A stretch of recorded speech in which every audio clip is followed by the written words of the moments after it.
കർക്കിടക മാസം ഗ്രീഷ്മ ഋതുവിൽ നിന്ന് വർഷ ഋതുവിലേക്ക് മാറുന്ന ഋതുസന്ധ്യയാണ്. ഈ പെട്ടെന്നുള്ള കാലാവസ്ഥാ വ്യതിയാനം നമ്മുടെ ശരീരത്തെയും ബാധിക്കും. നമ്മുടെ പ്രതിരോധ ശേഷി കുറയും. അതുകൊണ്ടാണ് കർക്കിടക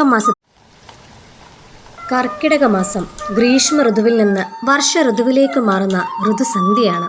ഈ പെട്ടെന്നുള്ള കാലാവസ്ഥാ വ്യതിയാനം നമ്മുടെ ശരീരത്തെയും ബാധിക്കും. നമ്മുടെ പ്രതിരോധ ശേഷി കുറയും.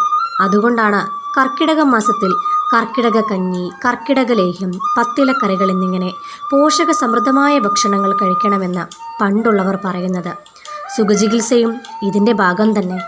കർക്കിടക ലേഹ്യം പ്രധാനമായും ഈത്തപ്പഴം, ബദാം, പിസ്ത, നിലക്കടല, എള്ള്, അണ്ടിപ്പരിപ്പ്, ജീരകം, ചെറിയ ഉള്ളി, തേൻ, കൽക്കണ്ടം തുടങ്ങി 13ഓളം ചേരുവകൾ ചേർത്താണ് തയ്യാറാക്കിയിരിക്കുന്നത്.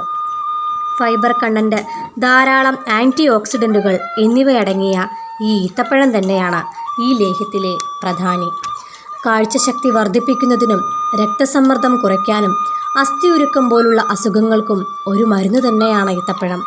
ഓർമ്മക്കുറവ് പരിഹരിക്കുന്നതിനും സൗന്ദര്യ സംരക്ഷണത്തിനും പ്രതിരോധശേഷി വർദ്ധിപ്പിക്കുന്നതിനുമായി ബദാം, കാൽസ്യം, മഗ്നീഷ്യം എന്നിവ ധാരാളം അടങ്ങിയ പിസ്ത, മറ്റ് ഔഷധക്കൂട്ടങ്ങളെല്ലാം തന്നെ ശരീരപോഷണത്തെ സഹായിക്കുന്നവയാണ്.